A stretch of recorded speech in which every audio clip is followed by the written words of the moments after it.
Have you ever met someone who just pulls you in?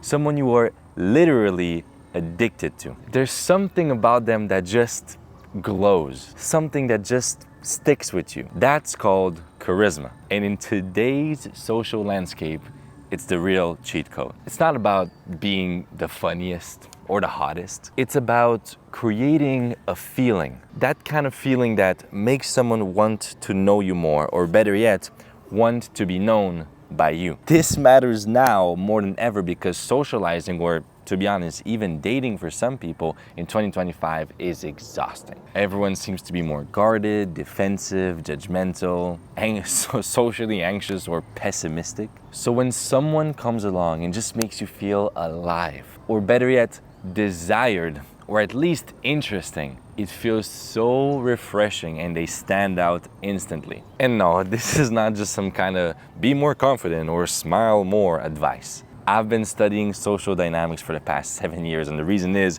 because I grew up bullied, socially anxious, rejected. I couldn't get anyone's attention in high school. And so I had to get myself out of that. So trust me, I know exactly how it feels for someone to tell you, oh, don't worry, man, just be more confident. Like, just don't worry. When you can barely say hi to strangers. This advice pulls from psychology, philosophy, and the science of why we fall for the people we fall for. What I'm going to walk you through today is the actual 5-step process that got me from being the most awkward kid in my class to getting paid to speak on stages, leading hundreds of men, dating beautiful women, and finally living the life I used to manifest in my journal. So let's jump right in. Step number 1, use curiosity as seduction. It's never about you. Remember this, it's never about you. It's about them. I define charisma as the ability to make someone experience desire in your presence. Now, the tricky thing about that is that a lot of people are like, okay, so if it's making people experience desire, then I must be desirable. I must be me. The truth is, desire is an emotion. Desire is an inner experience. So very often, by making someone feel desired deeply, now all of a sudden, they associate that feeling of, oh my God, I'm desired, this is so, to you because they experience it in your presence. Or said differently, because a lot of guys could take this advice and end up putting people on a pedestal, and that creates a needy effect. It's the opposite. So you can also frame it as if you talk about them and you're interested in them and you get them to talk about their goals and their visions and what they care about, they remember what they desire. And by remembering what they desire, guess what? They experience the feeling of desire, and now all of a sudden they associate it to you. That's what charisma is. Yes, it's also literally desiring having someone's life. It's literally being like, wow, I wish I was that person. Wow, I want to be close to them. Wow, they make me feel a certain type of way, right? It can literally be the physique. It can be the way the person speaks. It can be just an aura. But what I'm trying to get you guys to understand is that literally no matter how you look, you can still be super charismatic by creating that feeling inside the person's brain. Step number 2, the law of detachment. As mentioned earlier, neediness is the enemy. You must be able to love them, but not need them. And I'm not just talking about romantic love. I'm talking about any person in your life. You must absolutely aim to go as close as possible to that feeling of loving people, but not needing anyone. Think about it. In sales or in dating, you want the prospect or the woman you're talking to feel as if you genuinely don't need her. Right? You already have so many places to be. You have so many women in your life that are interested in you. You have so many prospects, like you genuinely don't need their money or you don't need their body. And by the way, guess what? The best way to feel that is, well, to actually not need it. Like literally not even pretending. Like you have so many options, you don't need them. But let's say you're beginning, so you don't actually have that option, and you must find that place of abundance in the divine. It's always available to us. But you cannot approach someone in any context by needing them. It's immediately repulsive. But at the same time, you don't want to play the arrogant, Yeah, because that's also repulsive, because the person must still feel comfortable with you. She must still feel interesting to you. And that's where the love them, don't need them comes in. That's when you must still care, but care from a grounded place, from a place of presence, not from a place of neediness. Step number 3, create playful conflict or contrast, because attraction happens in polarity. Plus, minus, day, night, man, woman. This is what creates the attraction. It's the yin and the yang. So the last thing you want is to create boredom. In the safest and the most guaranteed way for you to avoid boredom is to be polarizing.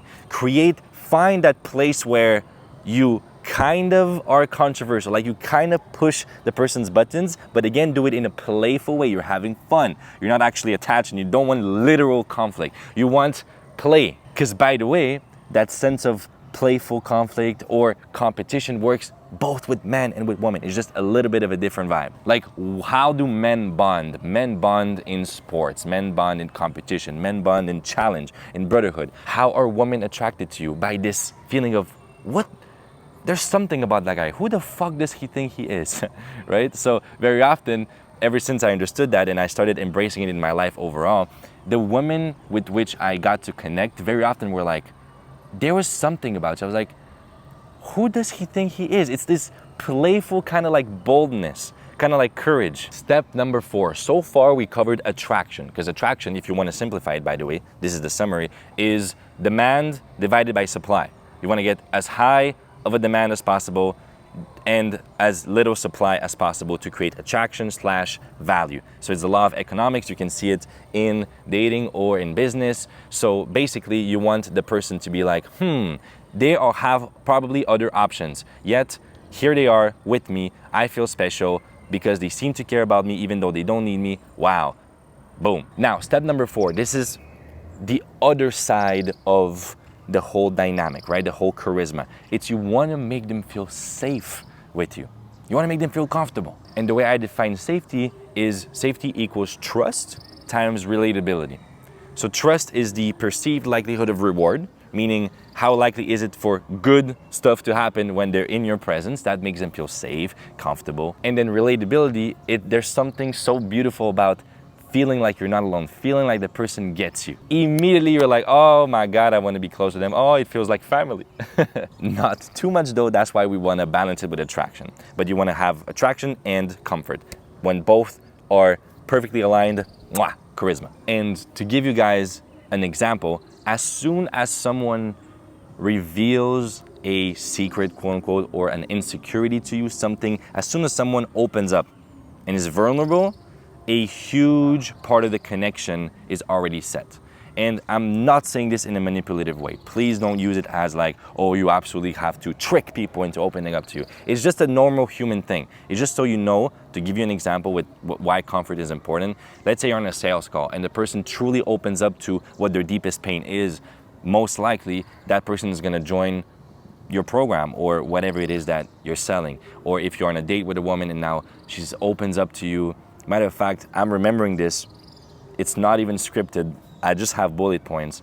But with my previous relationship, which is the most beautiful relationship I've ever had, I remember the first time, the first time we ever connected, the first time the spark happened, she literally just opened up about something, started crying, and I just hugged her. And that was the first time we were hanging out, right? And so that's when she said, it's the first time a man makes me feel safe and comfortable about being a woman, about being able to express my emotions. And so, yes, this matters. Okay, this example just popped up. Awesome. And last but not least, step number 5, and this is such a hack, quote unquote. You want to create an inside joke or kind of secret as soon as possible. Again, it can happen naturally. Most of the time it happens naturally. But think about it. As soon as there's an inside joke, there's this feeling of us against them. They don't know about us. That's some. See, this they cannot get it. Us against them. Ooh. One of the most important aspects of friendship, seduction, culture. Think about it, a team, matter of fact, culture, cult, right? I've studied cults for a while also. And what fascinates me, because you can use it for good just as you can use it for bad, is every single one of them has these terms or rituals or languages that only happen within the cult. Like people from the outside people don't know what it means. It's actually one of the criterias for a cult to be a cult. And what is a cult if not charisma used as its worst? Awesome. So hopefully the sun didn't completely fuck up this shot. I love you guys. I appreciate you. I'm grateful for you. And make sure to use that ethically, okay? Make sure to promise me that. Use that ethically, okay? Cool. Much love. I'll see you here soon.